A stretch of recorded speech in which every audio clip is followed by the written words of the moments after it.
What a beautiful sunny day we have for our seminar. No, we're glad to be able to be out here this afternoon and to talk about marriage. It's one of Sharon and I's favorite subjects. And I'd like to have us start with prayer. Gracious Father in heaven, we're thankful for the institution that you started in Eden, Lord. And we pray that you'll be with us today and may we be able to come to understand better ideas for better marriages. In Jesus' name, amen. Got to tell you first about one of my favorite marriages I've ever known. I had a roommate back in Hamilton Hall at Southwestern for 4 years. His name was Jerry Mitchell. And he eventually quit being my roommate because he married somebody. Her name was Arlene. Her last name was Turner. And her parents were Ray and Rita Turner. Ray and Rita Turner were quite well known in the Adventist church. He started out at Keene. He was in the Lone Star Four quartet. And eventually he moved out to California and was in the King's Herald. The whole Lone Star Four quartet. The whole Lone Star Four did. And Elder Richards had them in there in the King's Heralds. In fact, he sang at my dad's funeral when he was 95. My dad was 87 when he died. Ray was 97. And Rita on the piano, 95. Amazing. They were coming up on their 75th wedding anniversary. And they were living at Chisholm Trail Estates. And so I wanted to go over and greet them and give them a card. And I said, Ray, and she had gone down the hall to visit with her friend. I said, Ray, 25 years, that's a fine accomplishment. Everybody knows it's a silver. 50 years, that's fantastic. That's rare that couples make it to 50, but that's great, and it's gold. But 75 years, I said, that's hardly ever. I said, Ray, do you know the symbol for that? And he said, no, I don't. I said, it's a diamond, which means you're going to need to buy her something made of diamonds. He got a twinkle in his eye. He said, no wonder so few people stay married 75 years. They can't afford it. And they made it to their diamond wedding anniversary. A wonderful couple. Sharon, you're going to tell about we love families. We love marriage. We've kind of shared all around what we know. Now, as I told in church today, you're not going to hear anything today you haven't heard before. Nothing new here. But it's nice to be reminded sometimes. And we have newlyweds. We're so proud for you two. And it's... Yeah. But you know lots too. So we're not going to tell you anything new, but we might give you some ideas or something you'd kind of not thought about. And we call it storm shelter homes. If you remember. It's appropriate today, right? Yeah. All the thunder. If you remember 3 years ago, a couple of months, when we had the ice storm. And I don't know how, I have a feeling it was just as bad out here. I think it was all over Texas. We had electricity and we had gas, but we had no water. There were people, all around us who had none of the above. In fact, and so like the fire department was giving out water bottles and we would drive down every day and get water bottles, big crates of water. We have a nephew and his wife who live in Conroe. Their baby, their second little boy, was born at the beginning, right in the ice storm. So Courtney went to the hospital. Josh, because it was COVID, I'm not sure how much Josh could even be with her. They brought that baby, Ethan, home to no water, no electricity. They slept in their truck and they would turn it on for a few minutes outside, not in the garage, of course. Outside, they'd turn it on and try to get warm, and then they'd turn it off again, and then their other little boy. I mean, it was horrible, horrible. It is not easy in a storm. And we've kind of named our series Storm Shelter Homes, asking God to create in your home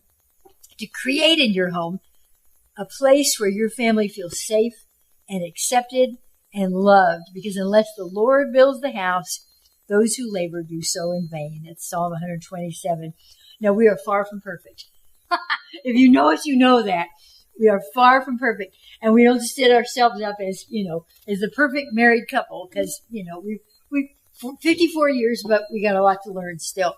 I loved, Ruth Bell Graham was married to Billy Graham for 64 years. And at one point, she was being interviewed, and somebody said, Miss Ruth, did you ever feel like maybe you should divorce? And she said, murder, yes. Divorce, no. So, those of you who've been married long enough, you get it. You understand. And we have learned a lot in 54 years. Professional background, he's got it. He's the guy who's got it. He has the Master of Divinity. He's got tons of classes from Southwestern Baptist Theological Seminary in marriage and family counseling. So he's done it, and he was counseling. He was an academy chaplain for 7 years, 20 years, a college counselor. He's got it. I've just got the experience with him and watching and learning. And so we put together, when we were at Southwestern, actually for 20 years, we taught a premarital preparation class. And we would have students coming who were planning to get married. We taught in the spring for 6 weeks. It was non-credit. They would come in. Sometimes we'd have older folks who were about to get married again, or who just kind of wanted to renew and learn some things. And I might say that some of the students decided not to get married as a result of the seminar. We thought that's good too. We actually felt successful with that sometimes, just not. So as we get started, I do have to fill you in on the cheese story real quick. We were arguing in the Safeway on Seawall Boulevard in Galveston on our honeymoon because we reached for 2 different kinds of cheeses.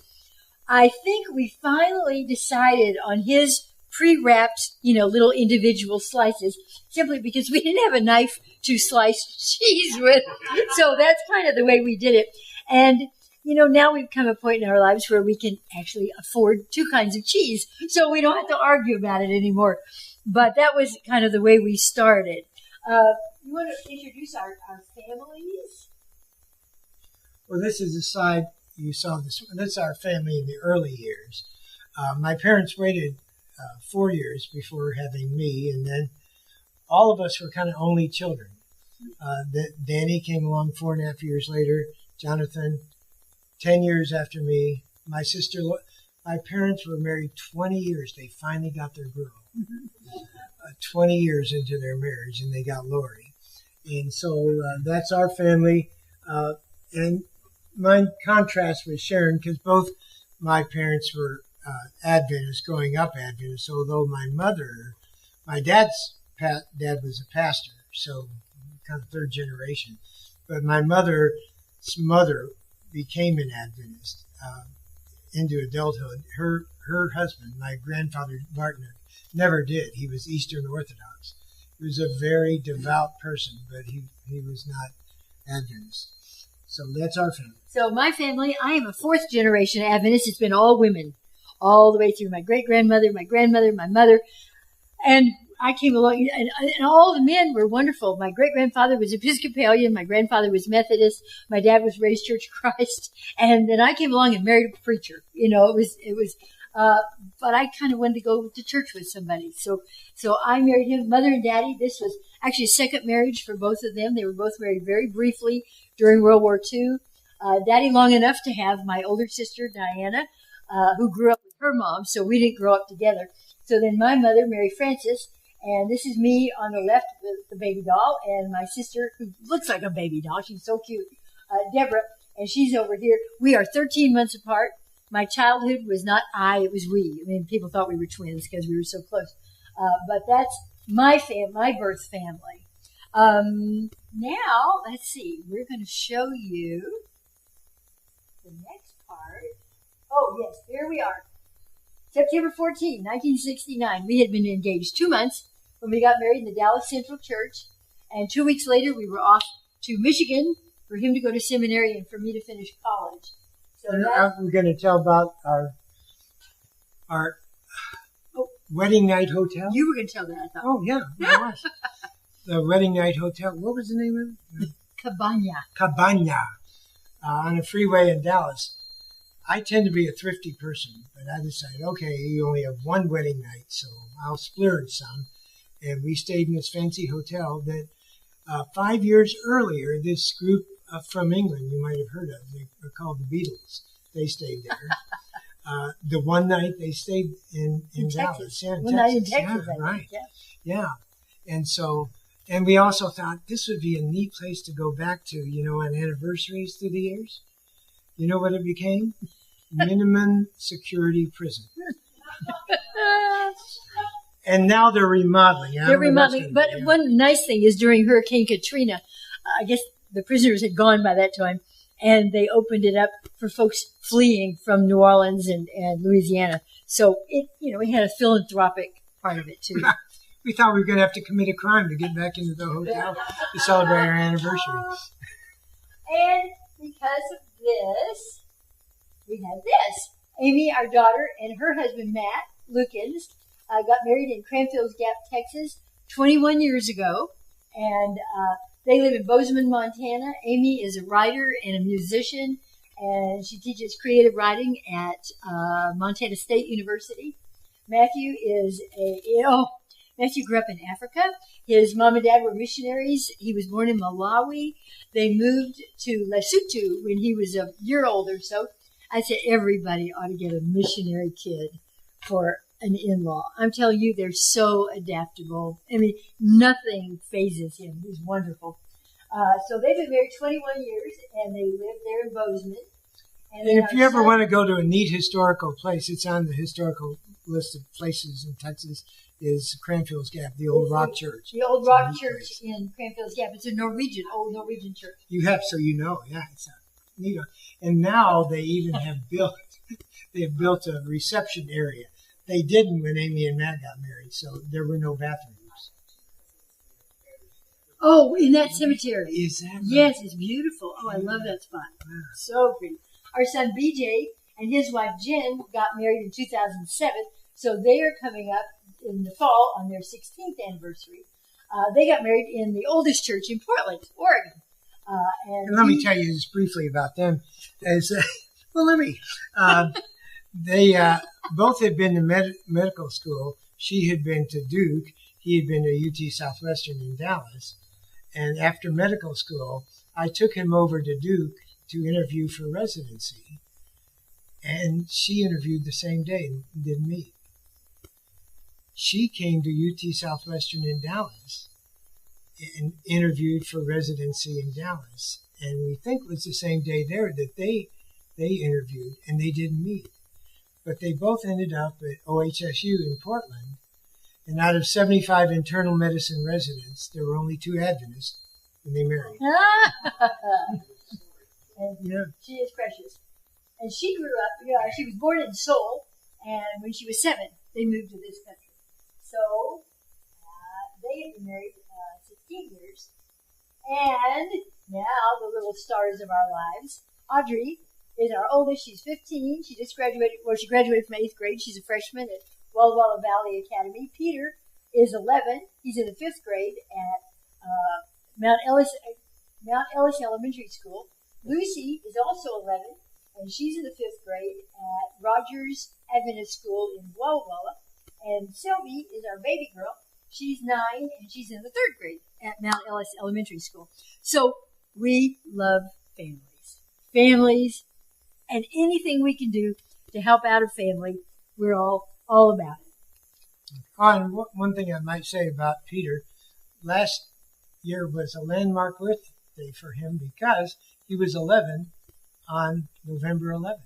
11/11, which is Veterans Day, and Sharon's dad was a veteran of World War II. He thought it was so cool that he gets his great-grandson born on Veterans Day. Okay, what Ecclesiastes? Yes. It says 2 are better than 1 because they have a good reward for their toil.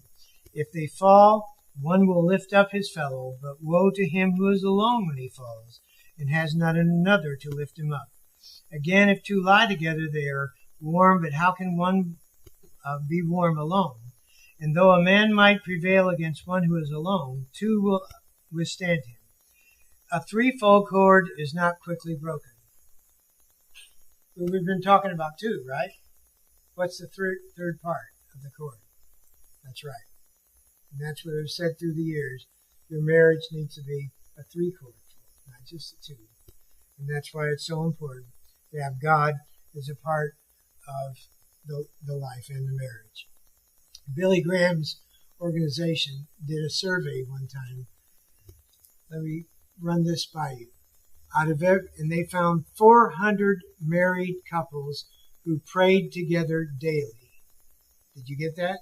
Didn't say just go to church together, but prayed together daily. Out of those 400, how many think succeeded in marriage? 399. It was close. There was one that didn't.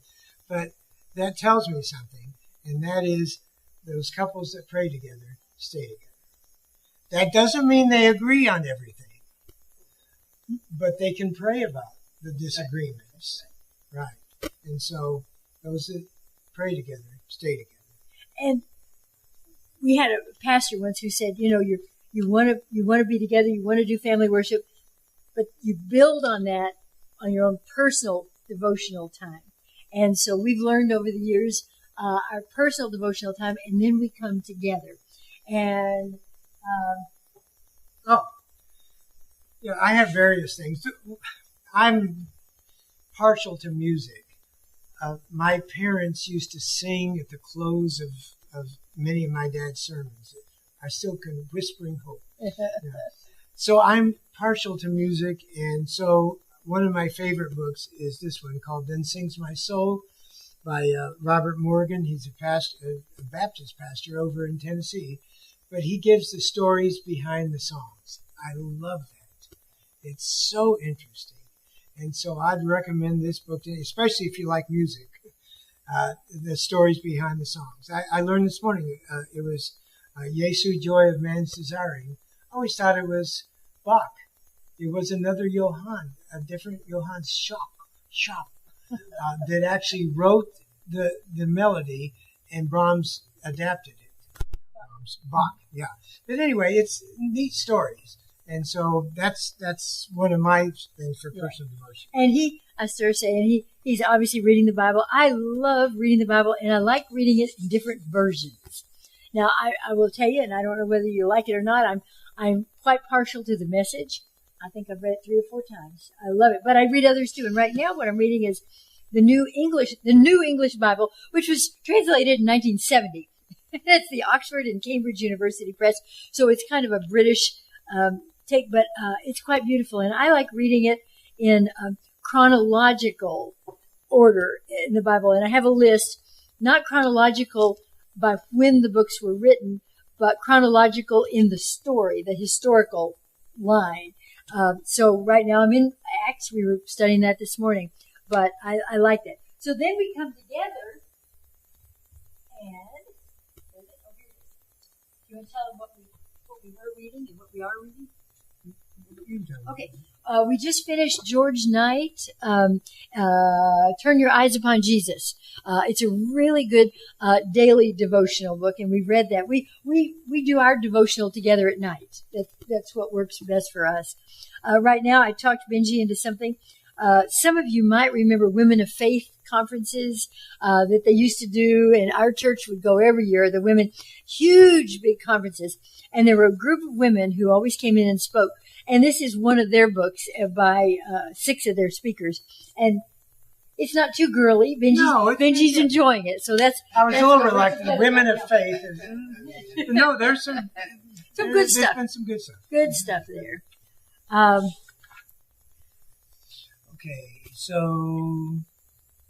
Okay. Ideas. So, yes. So, spiritual growth as a couple.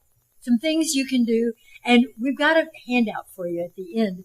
But some ideas for spiritual growth as a couple. And number 1, going to church together. It's important. And I love it. I don't always get to sit with him in church because sometimes he's preaching, but we go to church together. We've done some mission trips together, and it's really fun to go together and do those. We went to Romania. We've been to Africa. Good projects and lovely, wonderful memories. All right, volunteering together. We've done several pathways to health, planning Sabbath school, and then... that was a suggestion. That was not something we've done, but yeah, Pathfinders. Yeah, Pathfinders. Pathfinders, there's youth groups. Anything that you can do, a spiritual project together is a good thing. And we've done some volunteering separately. For instance, she does on Tuesdays down at Grandview, the food bank. And I don't go down there. She works down there and tell them about it. That's all right. No, that's fine. I mean, they know what food bank does. Okay. Yeah. And I do Meals on Wheels. I've done it for 23 years there in Keene. I have found some places in Keene I never... We've lived there 42 years. I didn't know there were those places in Keene.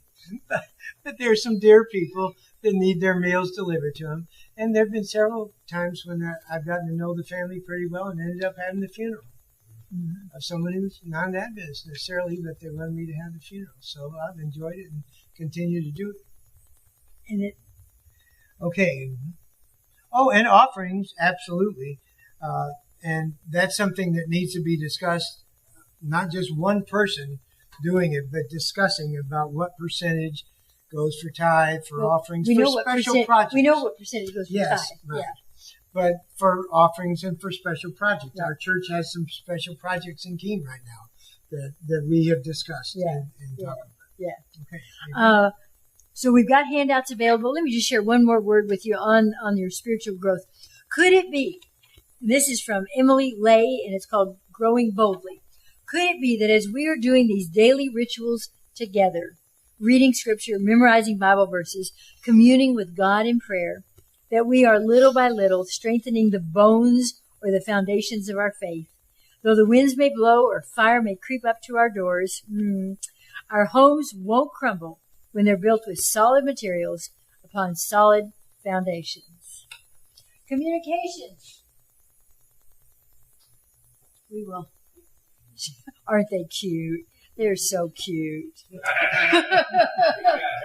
Yes, she's got hair.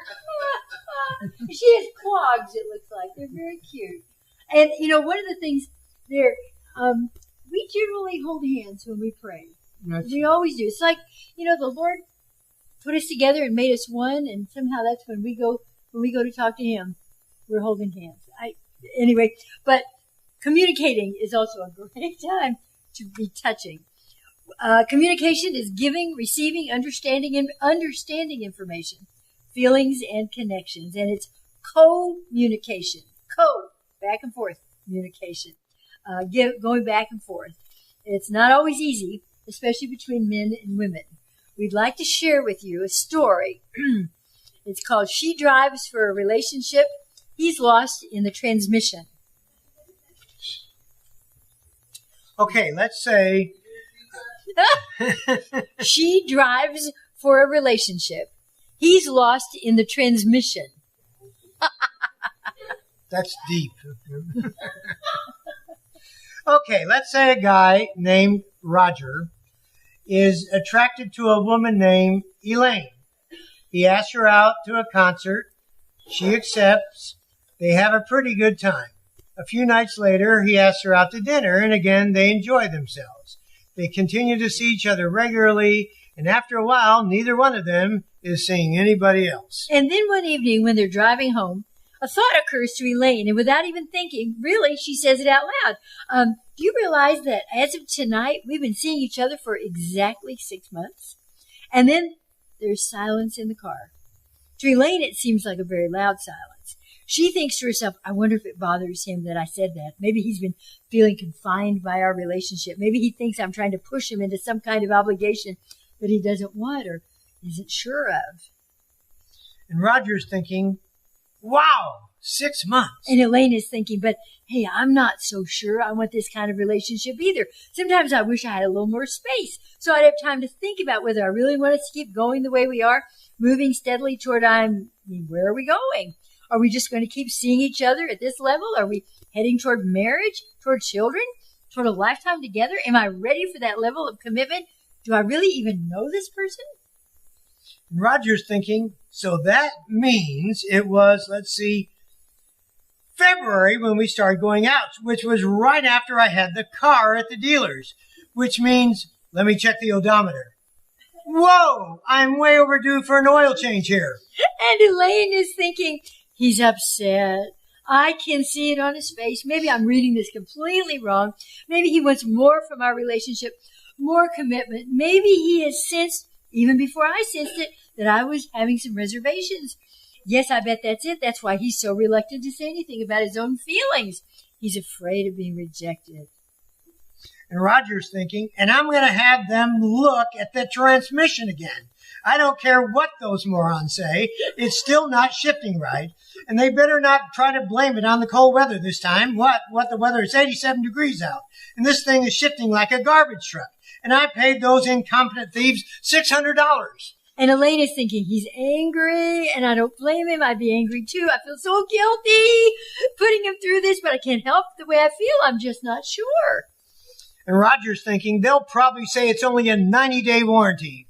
That's exactly what they're going to say, those scumballs. And Elaine is thinking, maybe I'm just too idealistic, waiting for a knight to come riding up on his white horse when I'm sitting right next to a perfectly good person, a person I've enjoyed being with, a person I do care about, a person who seems to truly care about me, a person who is in pain because of my schoolgirl romantic fantasy.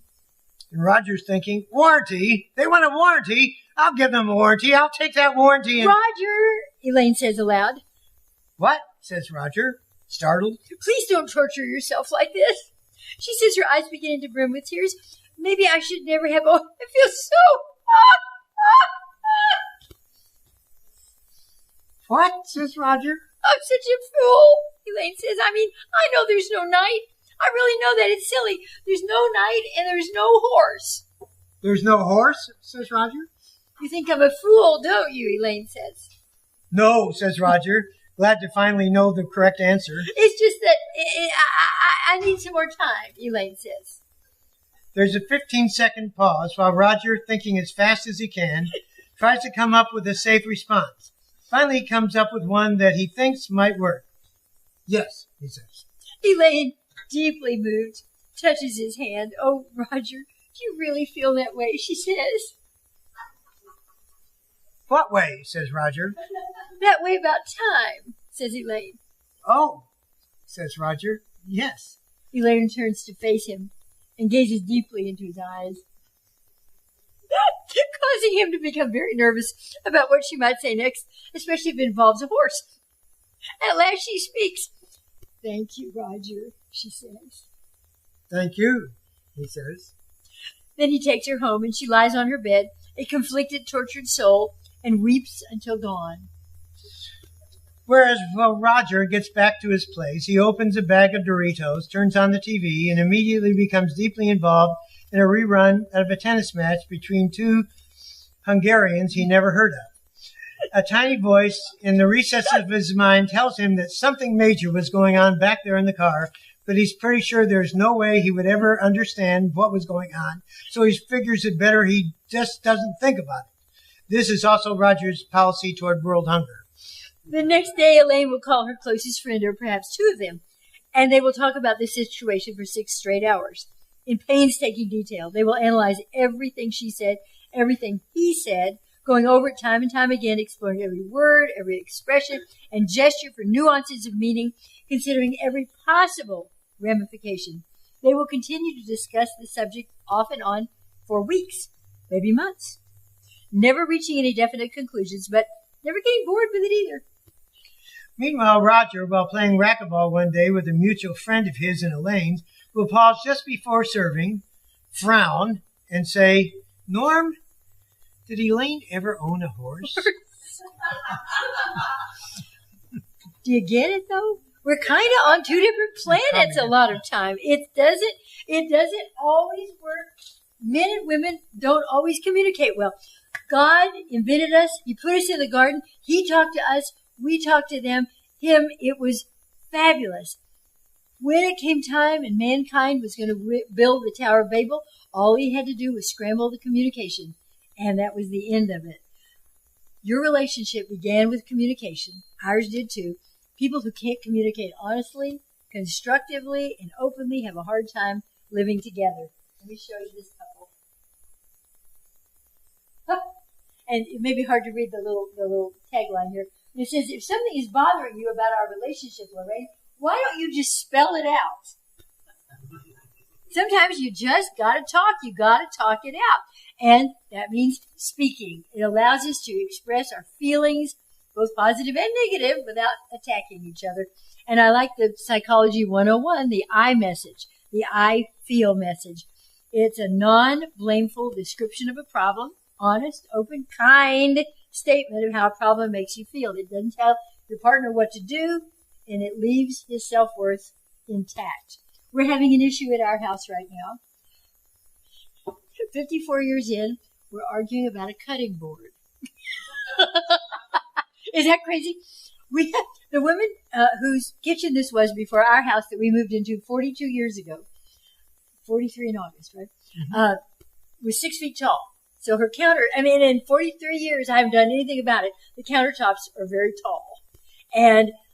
But there's this wonderful little, breadboard that you can pull out. And I mostly work on that. But I keep that breadboard because it makes it nice for making biscuits and, so it's not cut. So I don't use it as a cutting board. I have a dozen cutting boards. We have a dozen cutting boards. Guess who never wants to use one? Guess who wants to use my lovely breadboard? It's a cutting board. It looks like a cutting board. Anyway, so we have these issues, and I could scream at him and yell at him, or I can say, you know what? I know it sounds silly, but I feel like I need to keep this to make biscuits on and not to have a bunch of grooves for knives. I don't know. Can you help me out with that? There's ways to do it without screaming and yelling and just giving him I feel this way. I can't help how I feel. I need this cutting board not to be a cutting board. So anyway, some rules for effective speaking. Choose the right time. Here we go. This is kind of our house too. I'm for romance. I'm for sharing, but can't wait until after the basketball game. There are times during a baseball game when I know, stay away. There's going to be a commercial. Sometimes you get right in front of the TV. There's time. There's the proper time to discuss something. Develop a pleasant voice. No whining, please. No whining. Men whine too, not just women. No shouting. I don't like to be shouted at. The dog doesn't like to be shouted at. You don't like to be shouted at. Let's don't shout at each other. Be very clear and specific. You do not have a glass head. Even if you've been married this long, even if you've been married a short time, your head is not glass, and she cannot read your mind always. Now, sometimes, we can pick up the signals, but you still can't read each other's mind. So be specific about what you're trying to say. Be positive. So many homes, they did some research, whoever they are, in some homes, 80% of speaking is negative. Be positive. I love this slide. Isn't that sweet? You're loved for always trying to have something cheerful to say. They're sitting in the rain. And Linus says to Sally, nice sandwich. Be positive. Try to be positive. That's appropriate for today. Yes. If we'd eaten outside, that's where we'd have been. Be courteous and respectful, even if you don't agree. We do not always agree on politics. But we try to be courteous. We try to be respectful of each other. We know stuff, and we try to be respectful. Be sensitive to the needs and the feelings of your listener. I remember one time I was speaking, and it was a group of women, and there was a woman who was kind of sitting up close to me, and she had her arms just like this. And this is not against anybody because it's a cool day. But she was sitting like this, and I thought, she doesn't like anything I'm saying. I'm so sorry she doesn't like what I'm saying. And they had a little break, and we went to the back, and she was back there going, man, I wish they'd turn the heat up a little bit. I'm freezing in here. So try to figure out how the other person is reacting. Develop the art of conversation. The more you talk to each other, the higher the level of marital happiness. We have some family friends in Keene. Well, they don't live in Keene, but some of them still live in Keene. The Fry family, Ed and Tess Fry. And they had 6 kids. They got married really young, and they had 6 kids.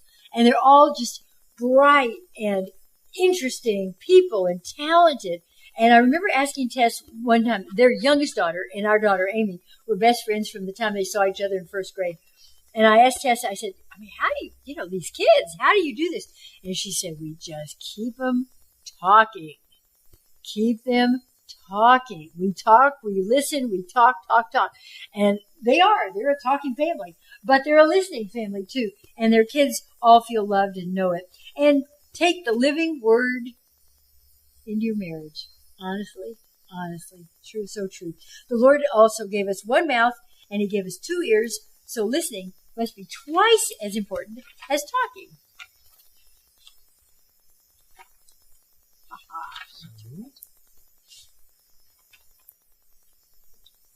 You love this? You're loved for being a good listener.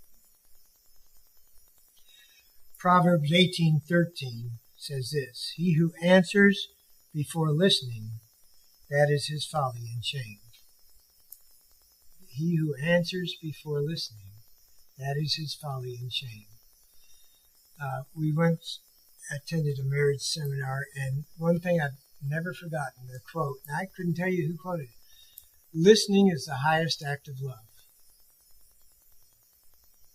Because listening means you're honoring the other person by looking them in the eye and saying you count. What you have to say counts. Listening is the highest act of love. It also can be the hardest act of love. Listening is hard. Yeah. Talking is much easier, I found, than listening. So, what are we going to do? We have some faulty listening. Faulty listening. Faulty listening. Okay, all right. Sharon. Yes. You know the Rangers won the World Series last year. It was so much fun. I watched that game. Yeah, it was good. She really did. She watched the end of it. Yeah, when they won first time. Yeah, cool. But they're not doing quite so well this year. They have all kinds of pitching injuries. Max Scherzer, and he's a great pitcher. Jacob deGrom, and then they brought up this guy from the minors, Jack Leiter. They thought he was going to be good, and he got pounded this week. 7 runs in 2 innings. Hey, are you listening? No. She doesn't care about the Rangers. But that was some faulty listening. That was faulty listening. Put your phone away when you want to talk to each other. Selective listener? Okay. Oh, Benjie, I was going through some stuff, and I found this 2022 cruise guide. I just think it's going to be so fun. I found a cruise that we might want to do, and it's in the south. It goes through Charleston and Savannah, and I think we could get it. I think we can get it for about $8,000. $8,000? What are you $8,000 for what? Yeah, that's a selective listener. That caught his attention, right? Yeah. That was faulty listening. Oh, Sharon. Do you know there was a roast today at the dinner? It was excellent. It was really good. Yeah. One of the best. I wish I know who brought it. It was really good. I enjoyed it. I make a good roast. I didn't say you didn't make good roast. But you always tell me you like mine. I just said I enjoyed this one. Well, I thought you liked mine. I do like yours. Okay, that's the defensive. Defensive, yes. Okay, what do we have now? Then we have the interrupter and corrector.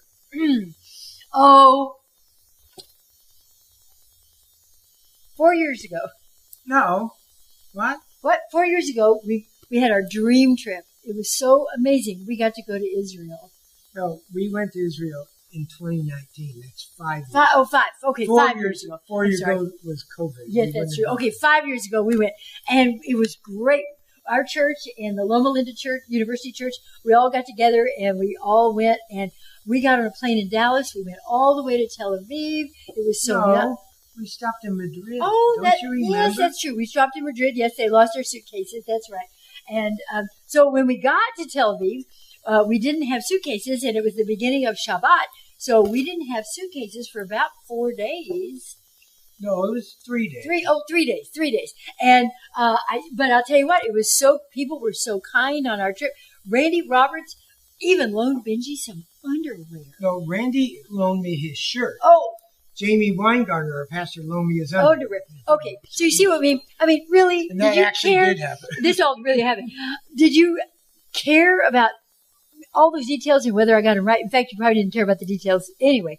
But it's that always correct. And, I think the longer you're married, the worse that probably gets, where you're kind of correcting each other. Oh, yes, yeah. Probably, yeah.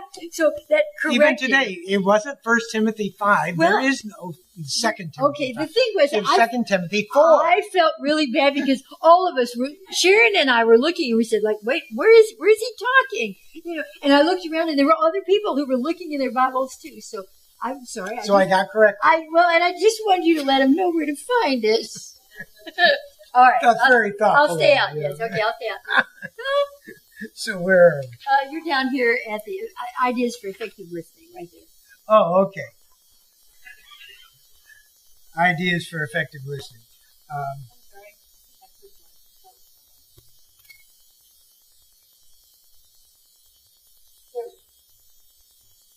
Okay. We'd like to invite you to be part of our new faculty discussion group. We need somebody who will do some listening. Boy, is that ever true. If you've ever been to a faculty meeting. Or probably a church board meeting. Or a church board meeting. Yeah. And right timing, right? Yeah. Well, we just did. Okay. Put away distractions. Anyone ever have trouble with people, you're trying to talk to them and they're playing with their phone? That didn't used to happen. But now it happens all the time. So when I go visit a person in the hospital or nursing, I don't even take in the phone. And we have nieces and nephews that we invite over to our house sometimes. You know what we've had them do? Check the phones in at the bench there in the entryway so we can talk for a while. Now, that didn't used to be a problem in life, but it is now. And phones are great. Hey, when I go to the grocery store and it's not something that her brand that she wanted, I can call her and find out what other brand do you want. So I'm not all against cell phones, but as far as communicating, that can cut it. Yes. How about when you're out to a restaurant with cell phones? Should we keep them out or should we put them up? I know what I don't take them out. I just don't. And someone would say, "Oh, there's going to be an emergency." How often are there emergencies? I would rather not. Sharon, I don't know that we agree on this. Oh, sure. Yeah, no, you don't need it. I mean, it's such a precious little time. Take advantage. And I'd say the same thing is like turn off the TV if you need to talk, if you want to talk, make a time and turn off the TV so that you don't have all that distraction. Right.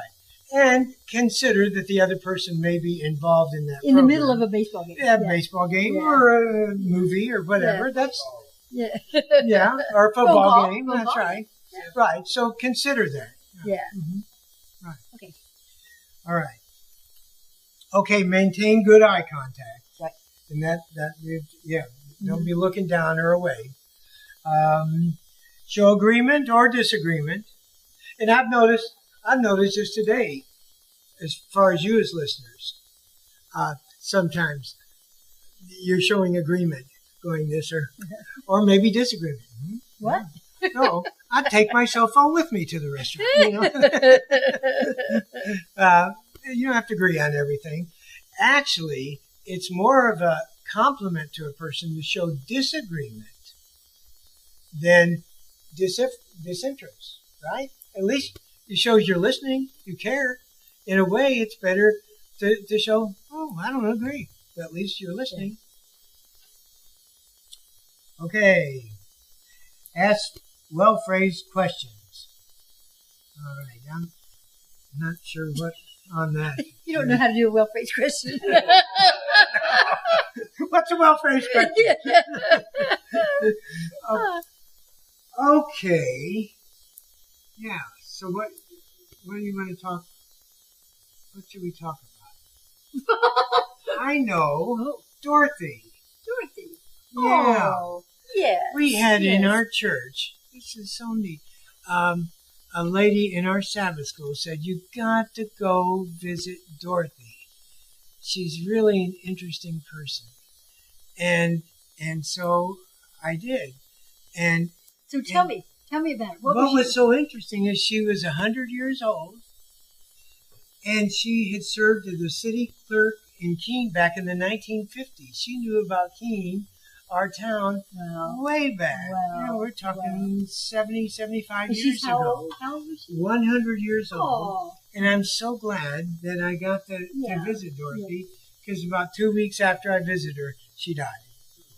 But at least I got to visit her and know her daughter too. And it's interesting, her daughter's husband, her daughter's former husband, had dated somebody back at Valley Grand Academy who I ended up dating at Southwestern. We had an interesting conversation. That's long before I met Sharon. Yeah. Anyway. Okay, we haven't really done anything with that here. No. You just told the story. Yeah, well, ask it. Well, okay, ask the question. All right. You were supposed to ask the questions. What did you want to know? What do I want to know? What was she like? Could she get around? No, I knew which girlfriend. What was she like? Was she lovely? She was very sweet. A little bit gauzy, but she was very sweet. Yeah. And her daughter, this was really neat. Her daughter told me she was for years a dental hygienist, and yes, it's so neat. Her daughter was a dental hygienist, and then got into dental forensics. You know what that is? Yeah. And I said, that's interesting. I'd never met anybody who was in a dental forensics. And she said, let me show you something. So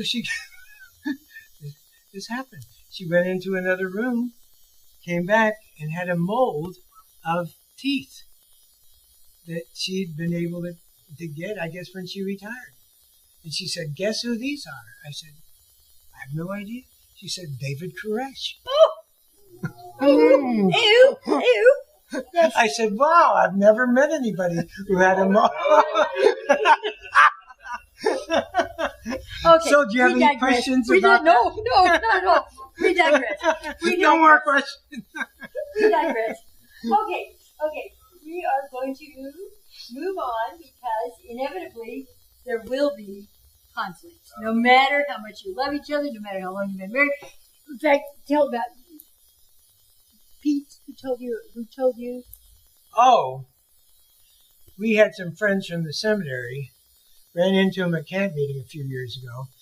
He said that he and his wife had been married at that point 32 years and had never had a disagreement.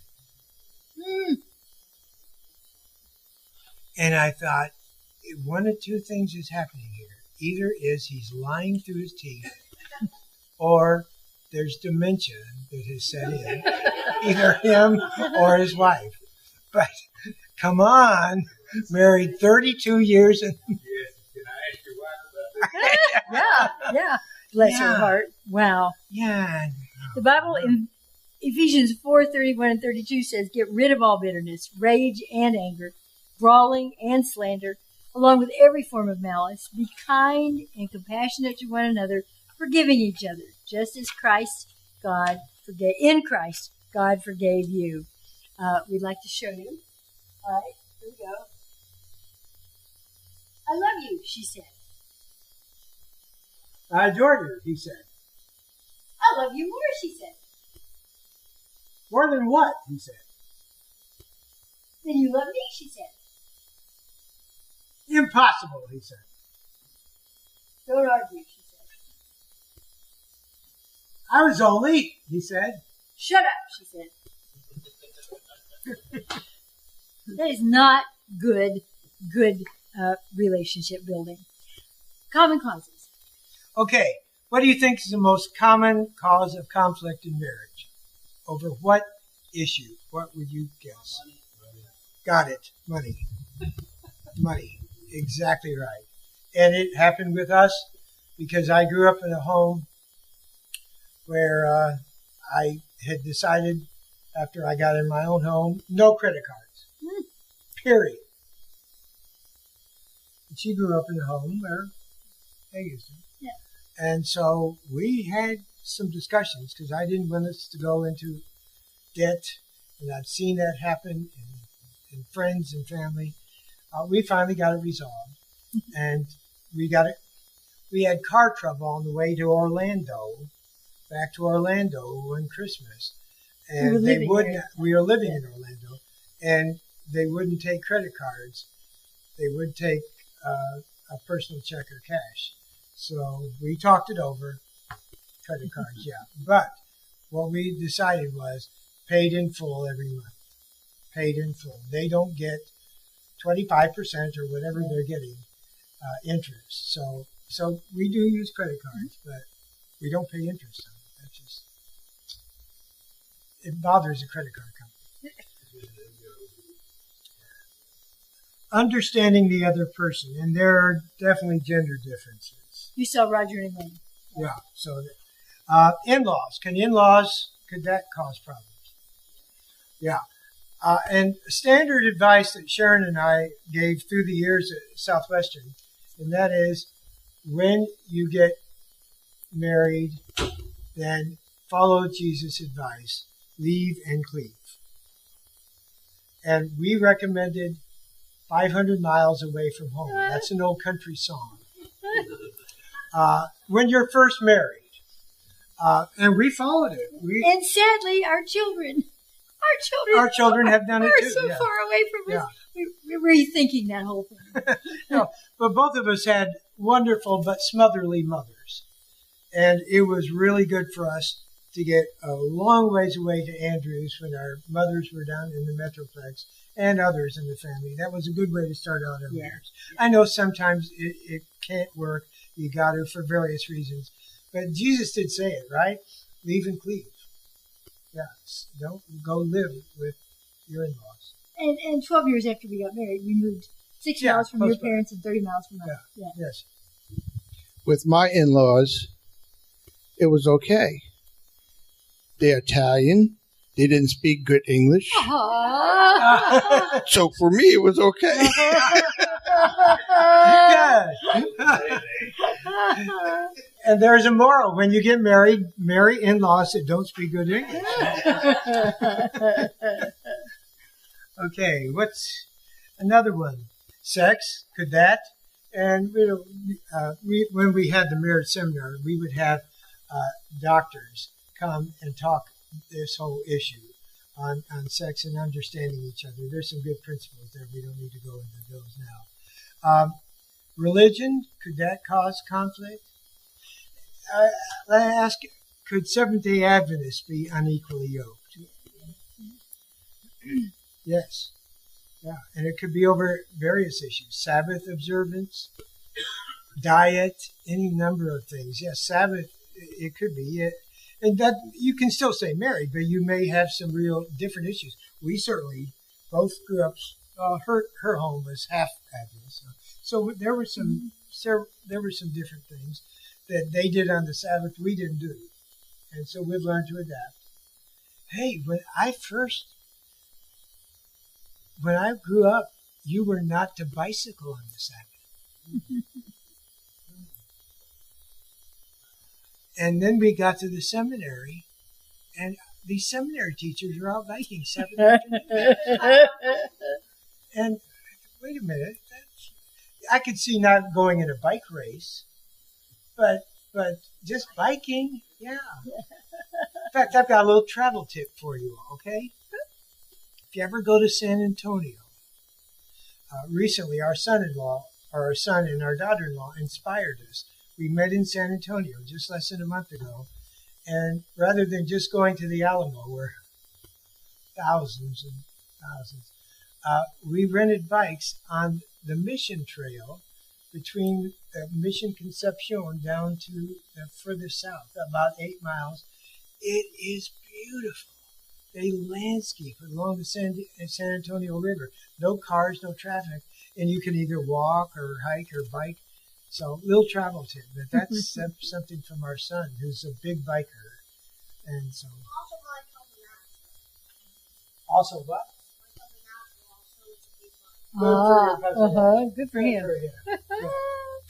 Okay. Yeah. Religion. Children. Can they cause conflict? Yeah.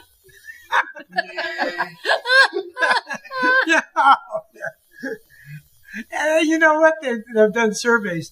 The happiest married couples are the ones who have children, and the unhappiest married couples are the ones who have children. And in between are those that never have children. And they get along okay. You know, there's not conflict over child rearing. And so it's interesting. And I've had plenty of couples through the years say, we're not going to have them. And I don't argue with them. I say, good, more power to you. Some end up having them, some don't. But it's not to submit to a decaying marriage, right? Sometimes, Yeah. it can make a decaying marriage worse. Yeah. Okay. Hobbies and interests? Hobbies and interests. Could that cause conflict? Hobbies and interests? Keys? This couple that I was counseling with, they were engaged, but they hadn't set the date yet. And we were going through various issues, and one of the issues was hobbies. And he listed one of the hobbies when we get the questionnaires back, hunting. And she says, "You hunt?" How could she not know that? They hadn't talked about it because he lived his home was a long way from Keene, thousands of miles. So she hadn't seen him hunting. He says, yes, it's a family tradition. My dad, my grandfather, we went out hunting, and our son and daughter will too. She says, no son or daughter of mine, she was an animal rights person. She said, no son or daughter of mine is going out hunting, killing innocent animals.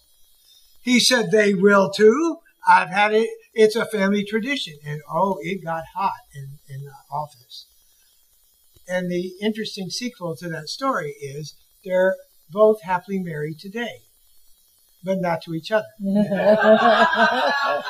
They called off the wedding, and he married someone that was fine with hunting, and she married someone who didn't care anything about hunting. And I'm glad they're happily married. And I'm also glad we did some premarital counseling there, because hobbies and interests there can be times. And what do we have? And then romantic events. Women are just kind of more tuned into those. We like the little notes and the little extra things. But if he's not, just keep plugging away.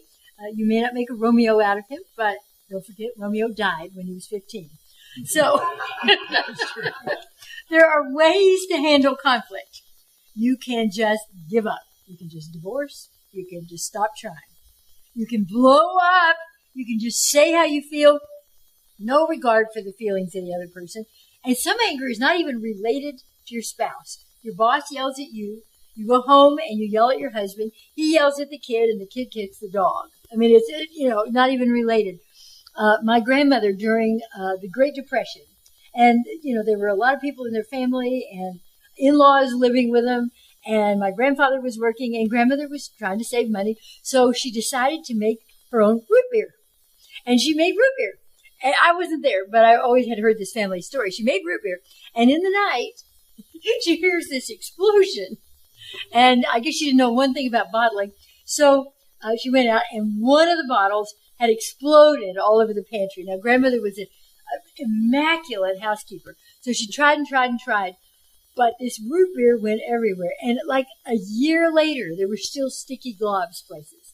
And when you blow up and you start saying things that you can't take back, they're like those sticky globs. They just stick around, and they're just there, and you can't get rid of them. So that's one way you can just blow up. You can cover up. You can pretend like nothing is wrong. And in the church, we're kind of good at that. Everything's fine. We're just fine. And if you ever go to a pastor's workers meeting, everybody's just fine. Marriage is great. We hope it is. You can clam up. You can. Apparently, I've done something to upset you. Just clam up.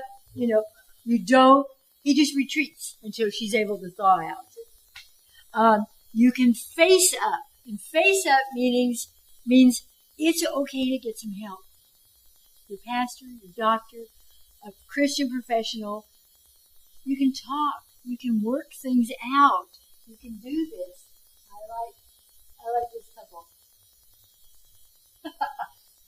There's a marriage counselor, and this couple's walking out, see, all lovey-dovey, and he says, "Next." So there is help. There is help. If a marriage is conflicted, there is help. It's like I say, I don't feel satisfaction. What can I do? I can't change anybody but myself. So what are we going to do about it? You can speak up, that I message. Don't blame the other person. State what I'd like to have happen. And don't forget, if you don't take anything else out of this, don't forget you're on the same team. Keep in mind, you are on the same team. We had some friends who were married, Bob and Jeannie Cavender. And I don't know, they were married 65 years, this lovely couple who I grew up knowing in Dallas, and then they moved all over the country. But they had a saying, and I loved it. They said, there was a lot to fight, but not each other. Is that great? They were on the same team.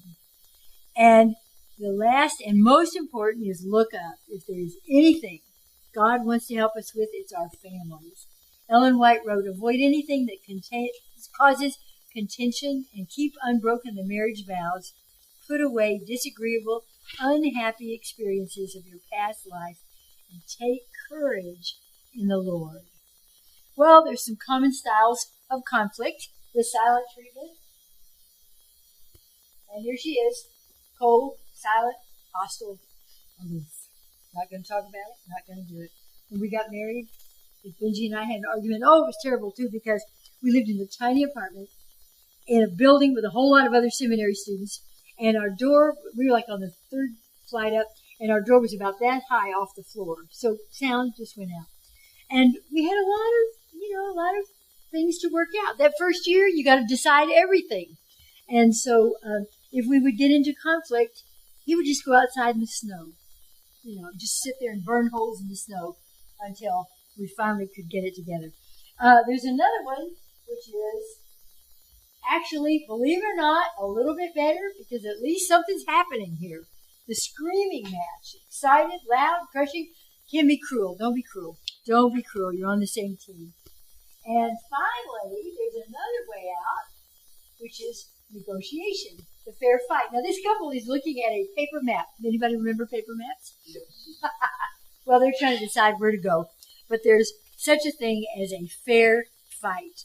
Because fights can have winners and losers, and I don't want to be married to a loser. So I want us to win. So we're going to just show you a little conflict when Benjie brings home, pretend, a dog. A stray dog. Okay, tell me. Which I have done. Tell me. Okay, talk to me, please. Okay. Sharon. Yes. Look at this cute little dog. That one is cute. That is cute. Where'd you get it? He was out by the old airport. What? Yeah. Oh, and he was just somebody wandering dropped around. him off. And I That's thought, too bad. oh, That's dear. too bad. I don't want him to be out. No. So I was thinking maybe we could adopt him. Woody would like to have a I friend. think Woody would like a playmate. I understand it, but that's a lot. 2 dogs. I mean, when we travel and veterinarian bills, and then this one's a puppy, we're going to have to house trade it. I don't know, Benjie. I don't think so. He needs a home. I understand that. Well, maybe we should do? call animal control. You know what they do. Well, I know. And of course, there's animal shelters who take them. There's no kill shelter. Yeah, we got Woody from. Yeah. I don't know. What do you think? Could we keep him a week and see how it works out? And then see, maybe try a week. Yeah. And see, but I mean, there's still the vet bills. There's still the travel. I don't know. But we could put up signs around. Like we found this dog. Is yours, or do you want him? Yeah. Right. Okay. You want to give it a week? All right, we'll give it a week. Okay. All right, Mr. and Mrs. Cleaver. I get it. On the other hand, you're being very respectful of each other, and you're trying to work something out. It's really smart. And that actually has happened. Yeah. With dogs, for sure. But, the idea of let's work something out. Let's find something we can maybe agree on. Let's try it. Let's give it a time frame. Let's try it. Let's see how it works. If it doesn't work, we'll come back together. and we'll work on it again. We got one more for you. Well, I think we got two, actually. Oh, yes, this is the... How are they going to see that? I like these people. Well, these people, I don't know if you can see them. They're arguing with each other. And all of a sudden, look, this little ding bell goes off. And here's what happens. We're kissing.